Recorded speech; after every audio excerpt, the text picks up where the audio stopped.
Okay, what's up, everybody? Good morning. Welcome to a Tuesday edition of Morning Scone presented by Brock, the Baton Rouge Orthopedic Clinic, Parish Construction and Roofing. If you need an orthopedist, go to Brock. You need a roof? Call Parish. Unique Physique, uniquephysique.com, Restored Motions, restoredmotions.com, and On Fire Athletes, the platform powered by GameCool. All right, y'all, good morning. Hope you're having a great day. Great start to your Tuesday. Chilly, 44 degrees in Baton Rouge. But get past this cold snap, and hopefully it's just steamrolling towards summer. And I know everybody hates the heat, but I would rather heat over cold any day. I would rather pool days and the beach over snow days and frigid temperature sitting inside 100 times out of 100. So I'm excited that we're getting toward that time of year. How about y'all? Ronald Dupree hired as LSU's new basketball GM.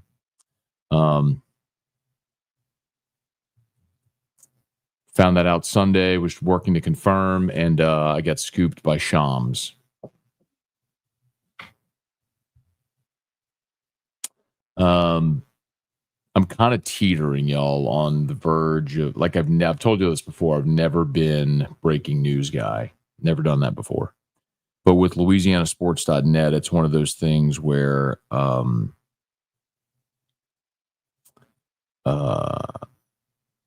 like you're a news outlet. You have to break news. And I may just have to start doing it. Not something I want to do because it's just never been part of what I do. But I may become breaking news guy. I may become the new, like the LSU Schefter. The LSU Shams. The LSU, who's the portal guys? Matt Zenitz. Lance said, don't.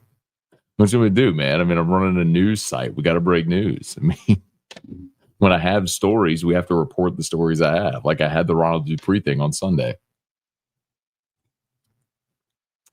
And we sat on it, and then Shams broke it on Monday. Anyway. All right. We'll say some good mornings. I'm fired up for Ronald Dupree, first of all. Ronald and I were in school at LSU at the same time. And then, obviously he was very good to us. We'd come on the show whenever he came back as an assistant at LSU when he was, his support staff personnel role. Played a long time professionally, both in the NBA and then internationally. Germany, Italy, Israel, played internationally. So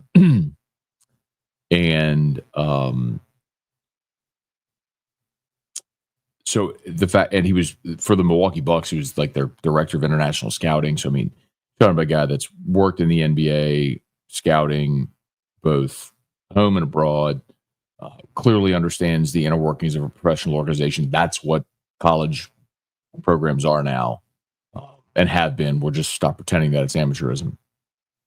I love, and a guy that loves LSU. I mean, went to LSU, came back and coached at LSU, came back and got his degree. So I love it. I love every part of what the direction they're going. Now it's on Ronald to execute and all that stuff, and I'm sure he will. But the other part of it too, y'all, is Austin Thomas had kind of been taking that role sort of across all sports. And so the fact that now you have a singular person to say, hey, look, basketball is the number 2 revenue generator on in the athletic department. It deserves its own person, its own caretaker. Like, you've got to invest the resources in it to be great. I'm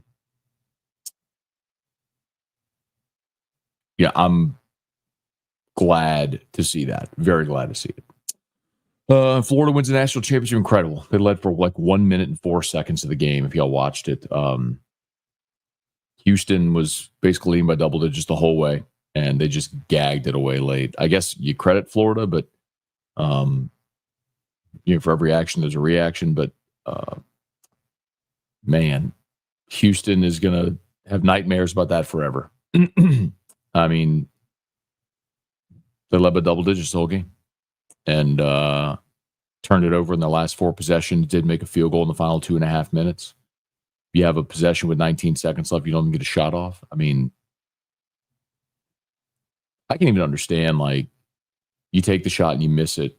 I can live with the result. You get a good look and you miss it. You just missed it. I mean, some shots go in, some shots don't. Sometimes you're the hero, sometimes you're the GOAT. But to not even get the shot off was just like, okay, well, that was anticlimactic. What else is on TV? I mean, it was like, that's how I felt watching it last night. Anyway, all right, y'all smash the like button if you would, subscribe to the channel, Facebook, like the page, share the post, say some good mornings here. Hey, Brett, good morning. Tiger Poppy, good morning. Thomas, good morning. Thomas, my apologies. I know you like to catch Locked On before we start here, and I'm just an idiot, and I forgot to hit publish. I saved it as a draft instead of publishing it. So it is published now. Locked On LSU is published. Talk a lot about Ronald Dupree. And preview the baseball game and some stuff in there about Sloan and Baker. Tiger, LSU is back on the practice field today. We got the schedule. So football is practicing today and Thursday before the game, for the spring game, spring practice, whatever, on Saturday. Hey, Lowell, good morning. Bubba Smith, Leon, good morning. Great day for Jinglegate 87. I'm glad you're keeping track, Thomas, because I've lost track. Ben, good morning. What's going on? Eli, good morning. Eli got invited. I'm sorry, Milrow got invited to the combine. You know what that means, right? His agents have been told he's a good chance to go in the first round. Not the combine, to the draft. He's been invited to the draft. I don't know. I think sometimes you just want storylines. I know that they're inviting fewer people to the draft. The other thing that could mean is other people have declined. Like Shadur's already said he's not going to the draft. And I think part of that, of the NFL reducing the number of invitees to the first round of the draft is that. They're like, well, we don't want the long waits. And I'm like, I think you're just trying to avoid the embarrassment of people continuing to turn you down. Chance, Ronald Dupree had hops back in the day. He was incredible. For a dude that was 6'6", I mean, to lead the team in rebounds, I mean, he had incredible athleticism. Abner Neal, good morning. Rocky, can you break any news on Gavin Guidry playing this weekend? I mean, like, that's another thing. Like, I've been telling y'all, like, Guidry, clearly I know more than what I've been willing to say. I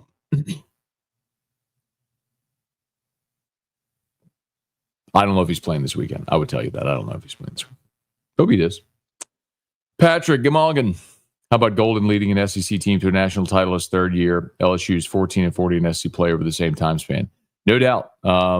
It's amazing what can happen when you give a coach an $8 million roster. That'd be good. You know, you build a new basketball arena. You pay $8 million for your coach. You actually invest in the program. It is crazy what can happen, right, Patrick? Wild, right? As opposed to playing in what is one of the two worst venues in the SEC, spending the second least amount of money on your roster. Yeah, that is wild that happens, right? Like when you actually invest in your program, you get good results. Weird, right? Brett, women's basketball got a 5-star center transfer. They did. Koval from Notre Dame, she was a top 10 overall player in the country. She just finished her freshman year. She only started 10 games, though, for them this year.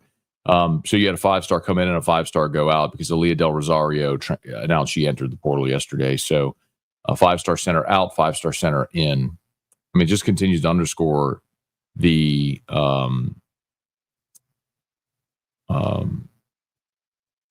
minimized importance of high school recruiting. It's just go in the portal, get an experienced college player, right? Hey, Brian Wynn, good morning. Brad David, good morning. Do you think because you transferred as a student is the reason you have such liberal views in the transfer portal? I don't know. I think my views on the transfer portal are, I mean, that may be rooted in some of it. I'm sure it is partly, but I also just think it's absurd. It is patently absurd that adults try to handcuff a student to one place when they can all move as freely as they want. Like, ask yourself why coaches are against the portal, and they'll give you a whole bunch of intangible crap. Well, you got to what kind of generation are we raising? And we have to make sure that we're teaching them the right values. And what about loyalty? It's all intangible crap. And then when it comes time for a coach who's under contract, by the way, who gets a better job offer, what do? They leave. I mean, like, why are we holding children to a lesser? I use children obviously facetiously, but why are we holding the young people to a different standard, to a higher standard than we're holding the adults? It's ridiculous. Like, we've all been conditioned to accept it because that's the way it's been. And it's stupid. It is absolutely stupid. Patrick, glad about Ronald Dupree. Loved him as a player. Hope it works out. We may win to make the tournament in year 4 here. Yeah, that'd be great. Because you know what they're doing, Patrick? They're investing. They're investing in the program. Like, I don't know why you're on one here. I mean, I guess you're one of the hate Matt McMahon people. That's fine. And I've been very, very clear. Like, I'm not pounding the table for Matt McMahon. But if you're going to deny the very obvious reality that Florida invests in their basketball program and LSU does not, then there's just no conversation to be had.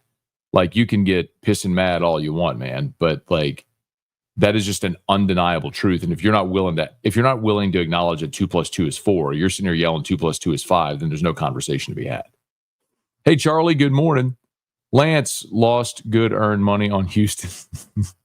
That's a shame, dude, man. You had it in the bag, too. But you know what I feel good for was Ben Mintz. He told us he bought a ticket on Florida to win the national championship at +280 back in December. So he won $2,800 last night. He said he put $100 on it, so he won $2,800. Hey, Chance, Houston had 3 players from Louisiana. We must have talent in the state. You know, excuse me, Chance, excuse me. And by the way, I don't know Houston's roster. Forgive me on that. But what I will tell you is, it's not to say you'll never find a player in Louisiana who isn't a good player. You just don't have the depth of talent year in and year out to be able to build your roster around players in Louisiana. That's why, I mean, look at LSU's roster. It's very seldom that you have players from the state, right? And that's also not to say you couldn't find guys that maybe go to a mid-major, develop, get better, and then come back. I mean, remember, that's what Matt McMahon did when he first came here. You know, he went and he got Carlos Stewart and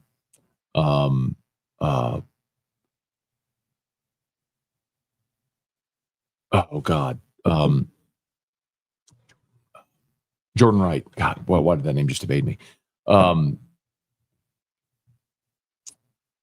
Jalen Cook. I mean, you know, that's one of the things he did initially, was go get Louisiana kids and bring them home. Sorry. Hey, Hunter, good morning. Go Gators. Get out of here, man. Get out of here with that. Patrick, is Shedeur a possibility at 9? Are we trading up? I saw Kuiper's mock this morning. He's got Shedeur at 9. I think here's the thing. If Shedeur gets past the Giants at 3, I don't know who takes him.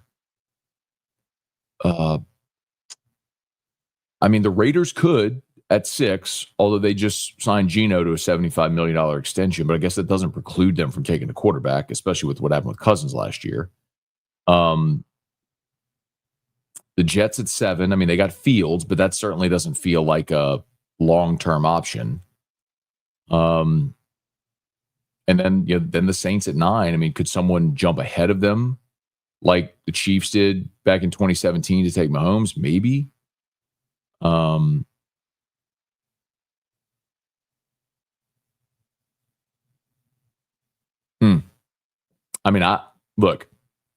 I've told y'all my feeling on it. If the Saints take Shedeur at 9, I'd be over the moon. It's not to say that it's a lock stock. He's going to be an awesome pro quarterback, but it's to say, like, once in your history have you used a first round pick on a quarterback? At some point, you got to take that swing. Like, you can't hit on Jaden Daniels if you don't make the pick. Like, you can't hit on Patrick Mahomes if you don't make the pick. Now, it's true, it could also be Mitchell Trubisky. It could be Zach Wilson. It could be any number of first-round busts as well. And it could go that way. But the certainty is that you'll never hit if you don't make the pick. So I'd be good with them with a young head coach, former quarterback's coach, offensive minded, going through the scouting process, determining he likes the player, and then picking him. I'd be awesome with that and to watch what that could be like to see a young quarterback grow. And I know Shedur's polarizing. It's probably a lot to do with Deion, but I think he checks a lot of boxes, man. And I love the fact that, I know I've said this before, but I love the fact that he went and got the crap kicked out of him for 2 years at Colorado behind a terrible offensive line and never complained about it. Like, I think that shows great leadership, and it's what you want. You're going to have trials as a young quarterback in the NFL. Like, if he's there at 9 and they take him, I would be fired up for it. All right, hang on. Let me go stop Drew's sound machine and all that stuff. So, Thomas, let's here we go. Let's stay honest. Parish Construction and Roofing. At Parish, we've got you covered. From the top of your roof, all the way down. Parish Construction and Roofing. Parish Built. Parish Built. Parish Built. From your hometown, parishbuilt.com. Go right. Okay, please smash that like button if you would. Subscribe to the channel. Facebook, like the page, share the post. As always, shout out to Parish Construction and Roofing. And Brock, you need an orthopedist, go to Brock. Game day prep events coming up May the 10th. Of course, you need a roof inspection, let us know. Unique Physique and Restored Motions. Unique Physique, that's semaglutide, tirzepatide, the weight loss shots you everybody talk about. Lowest prices, never any contracts. Do the whole thing over telemed. They ship your medicine anywhere in the country. So no matter where you're listening, watching, you can use a great local company in Unique Physique. And of course, Crystal Poche over at Restored Motions. Going to see Crystal again on Thursday, and thank God. Getting me right. Robbie, morning, Matt. Everybody has their opinion. I'm sure a lot of Saints fans would rather have Shedur as the future quarterback if he falls to 9. I'm sure Shedur would be a very good quarterback in the NFL. I'd rather have Jackson Dart. I think Jackson Dart had a really good college career. I think the interesting thing for me about Dart is, and I don't disagree or dislike Jackson Dart, it would more just be a question of where. So, like, you go through, the guy's been in college for 5 years, 3-year starter at Ole Miss. You know, he's very highly recruited coming out of high school. And you go through all this time watching him play actual football, and he's like a day 2 pick, you know, maybe something like that. And then he goes to the Pajama Olympics, and all of a sudden he's a top 10 pick. I just don't buy it. Like, there's nothing that you can show me after your career is over that's going to make me catapult you into the top 10. So I just disagree with him being a top 10 pick. Now, if you want to take the best player at 9 and take Jackson Dart at 40, cool. I'm good with that. Perfectly fine with that. Hey, Christian, good morning. Shadur Sanders saying so. Why? I don't understand why people think that's funny. Like, I think a lot of people maybe didn't actually watch Colorado. Maybe you got caught up in just like the hoopla and the circus and the fanfare around Deion, Coach Prime, and all that, who, by the way, is awesome as well. That's another thing I just don't understand. A guy that actually holds his players accountable. I mean, y'all remember the video of like when they were practicing and they were sluggish and he made them all leave the field and start practice all over again? Like, he's an old school mentality coach, holds his guys accountable, preaches all the right things, makes them go to class or they lose their NIL deals. Like, he does all the right things, and he gets hated on. I genuinely don't understand why. And Shadur is a great passer. I mean, his accuracy, especially on deep balls, was uncanny. Is uncanny. Now, he doesn't have great size. That's one thing. He's like 6'1", maybe. Like he's not the big 6. He's not Josh Allen or, you know, big 6'3", 6'4", 6'5" type quarterback. But I can live with a 6'1" quarterback. And he's not huge, so you worry, you know, about like getting hit and injured. But man, like, and again, got bludgeoned for 2 years at Colorado behind a terrible offensive line, was literally sacked more than any other quarterback in the country his first year at Colorado, and went through the grind and won in 4 games and won 9 games this year. I mean, He's a winner. He's dealt with wealth and fame. It's not like that's going to be something new when he gets to college. You wonder how's he going to handle wealth and fame? He's already done it. Like, I don't understand the negativity about Shedeur. Like, I'd be pumped about that. Hey, Dale, good morning. Ben, Matt, do midweek opponents use the same pitching approach as LSU, throwing bullpen guys and freshmen? That's a good question, Ben. Hey, Dad, good morning. That's a good question, Ben. So it really depends. If there's a team in a midweek that like looks at LSU as an RPI opportunity and needs to try to get the win, sometimes they'll throw a better arm. But generally speaking, they're not going to sacrifice their weekend opportunity, like to win in their conference, to try to go all in to win a Tuesday night game. Now, if they're in a position where they can win it, they might do that. But with their best bullpen arms or something like that. But it's a little circumstantial. Hey, Bailey, Austin Thomas is the GM of football. They hired Ronald Dupree as the GM of basketball. Do you see some parallels between Guidry and Chris Hilton's injuries, long, dragging out nature of both? No. I understand what you're saying, but knowing, like, the thing with Chris, and I know there was a lot of frustration with that throughout the year. Like, Chris was medically cleared. He just didn't feel right. And so there, it was the confounding part of that was, like, the docs were like, you're cleared. Like, you can go play.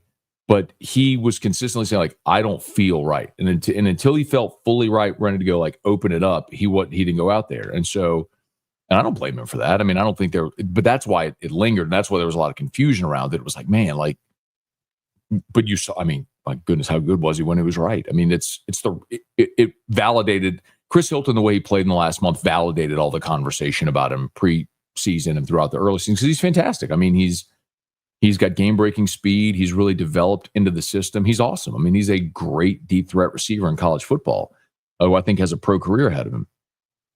Guidry's hasn't lingered. Jay's just not very forthcoming with injury news. That's his prerogative, but that's why this has come when he's intentionally sort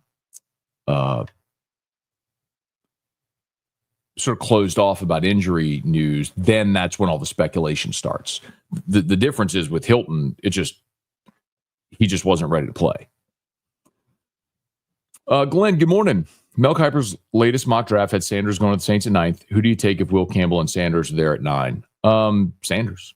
If you feel like Sanders is your franchise quarterback, then you take the franchise quarterback. I mean, you've got 2 first-round pick left tackles or offensive tackles. And so Campbell either plays left guard or you move Penning to left guard and Campbell plays right tackle. However it works, like, I mean, you went and signed Dylan Radins in free agency who could play left guard for you. How many times do you have the opportunity to potentially draft your franchise quarterback at 9?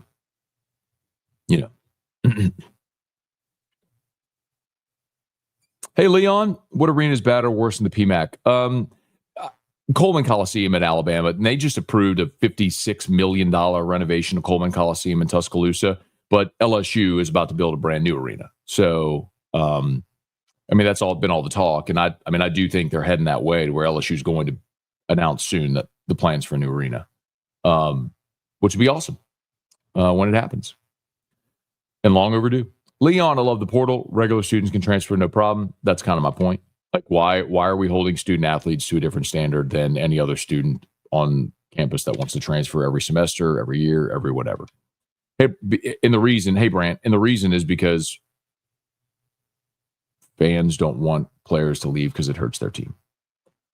But then you look at the flip side of it and the transfer portal class that LSU just signed in football and what they're signing now in basketball, and like a great reason that you have a chance to win a championship in 2025 in football is because of all the players you're getting via the transfer portal.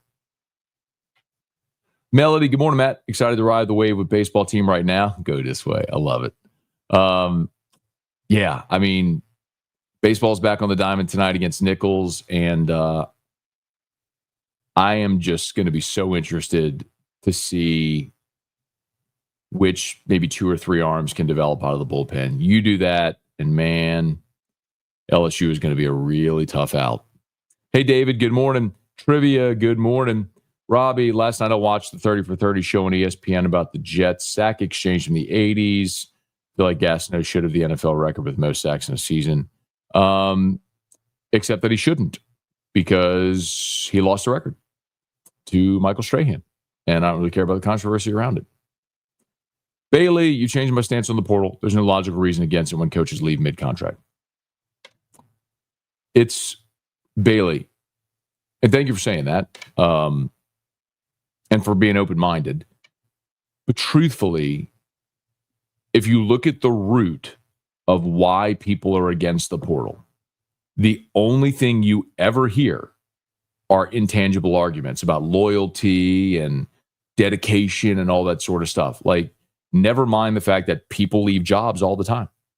Sometimes you take a job, you work for 3 months, you hate the job, you quit, you go find a new job. Like, everything else we do, and you don't like stick it out through a terrible job or a bad situation. If something better comes along, maybe you have a job you really like, but then a job comes along and offers you to double your salary. What are you going to do? You're going to leave. Like, why? These are very rational principles that we have in life that is so hard to understand why people apply different standards in college athletics. And then you realize, oh, that's why, because when those players leave, it hurts their team. And it's just about, like, it's not about the student athlete. It's about your team. That's what it's about. Like, you think them leaving is going to hurt your team. And for the coaches, they spend time and resources recruiting players, and they don't want them to leave because it then means they have to go spend more time and resources recruiting new players and transfer players. And I just don't care about millionaire coaches having to go recruit new players. I don't. I am not sympathetic to Brian Kelly, who makes $10 million a year, having to work hard every year to build a new roster. Sorry, coach. I don't care. I don't care that that's hard for you. If you don't like it, go get a job like the rest of us. Hey, Rex, good morning. And by the way, Brian Kelly hasn't complained about the portal. He's actually been one of the old school coaches that's embraced it and just said, this is what it is. Let's go. Matt, you're right about me, man, not having the resort, the Jimmys and the Joes. LSU has to spend more to compete. They're doing it now, to their credit. We'll see if it works. And by the way, Mark Allen take on higher ed on Locked On with Spot On. If anybody wants, I'm not going to rehash it here, but if it's on today's episode, if anybody wants to go, to go listen to it or watch it. But essentially it's combating the argument about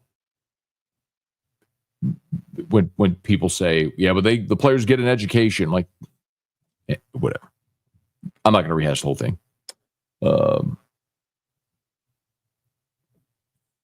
Brant, wonder if it was a fluke or has A&M been awoken for the rest of the season? That's a great question, Brant. I don't know the answer.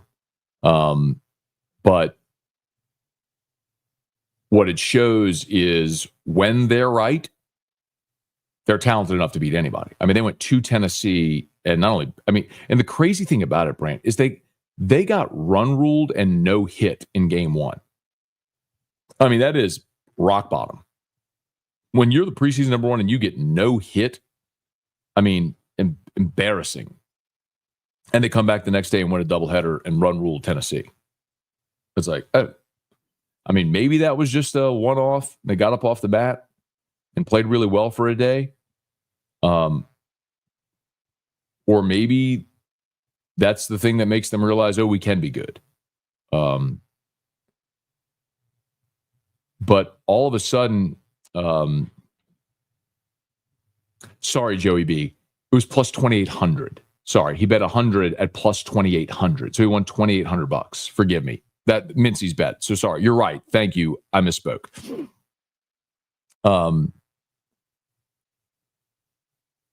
Yeah. So I mean, it is 7:46. Oh my God, I gotta go. I'm very sorry. Sorry. Well, why am I apologizing to y'all? Spurge, what's up? I'm sorry. I gotta go. I'm sorry. I gotta go.